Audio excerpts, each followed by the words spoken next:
अजय संगपाळ.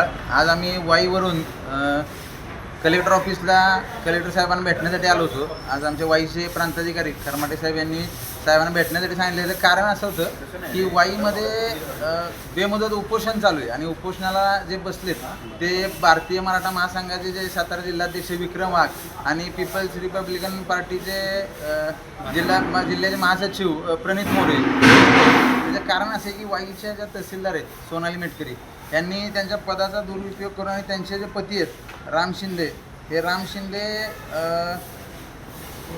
पशुवैद्यकीय अधिकारी वाईमध्येच आहेत. यांनी धोम पाटबंधारे विभागाच्या जागेवरती अनधिकृतपणे बंगला बांधला आहे. या बंगल्याचे जर आपल्याला पाहिलं तर त्या बंगल्याचे आज फोटो आमच्याकडे आहेत आणि ते फोटोही आपल्याला दिसतील.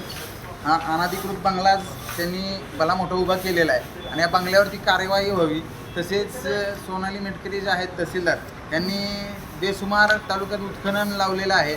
बाकीच्या नोंदीच्या संदर्भातील घोळ असतील या सर्वांच्या ह्या सगळी चौकशी व्हावी यासाठी आज विक्रम वाघ आणि प्रणित मोरे आमरण उपोषणासाठी बसलेत.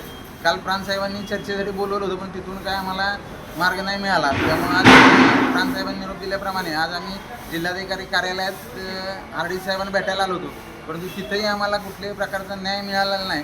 आमची मागणी एकच होती की वाईचे तहसीलदार सोनाली मेटकरी आणि त्यांचे पती जे पशुवैद्यकीय अधिकारी आहेत राम शिंदे या दोघांचे तात्काळ निलंबन व्हावं आणि निलंबन होऊन त्यांच्या घराची चौकशी व्हावी. त्यांनी इतर जे काय कारभार केले तालुक्यात त्याची चौकशी व्हावी आणि त्यांच्यावर कडक कार्यवाही व्हावी. त्यासाठी हे आंदोलन चालू आहे. परंतु आम्हाला शासन दरबारी आज कुठलाही न्याय मिळाला नाही. शासन म्हणते आम्ही त्यांची चौकशी करू, परंतु आमचं म्हणणं एकच होतं की फक्त चौकशी न करता त्यांचं निलंबन करा आणि मग चौकशी करा म्हणजे त्यांनी पक्षपाती होईल असं आमचं मत आहे. आणि तसं कुठलाही आम्हाला न्याय मिळाला नाही. तर हे आंदोलन आमचं चालू आहे. आज आंदोलनाचा 3रा दिवस आहे आणि आज विक्रम वाघ यांची घरची लहान मुलंही काल आंदोलनात सहभागी झाली होती या आमरण उपोषणात. आणि हे आमरण उपोषण जोपर्यंत आम्हाला न्याय मिळत नाही वाईतील तालुक्यातील जनतेला वाईकरांना न्याय मिळत नाही तोपर्यंत हे आंदोलन असंच चालू राहणार.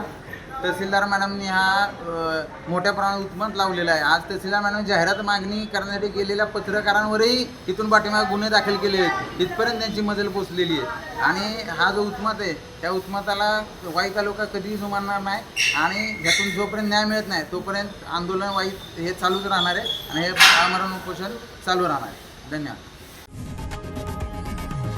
लोकशाही मराठी ऐका, पहा, जागरूक रहा.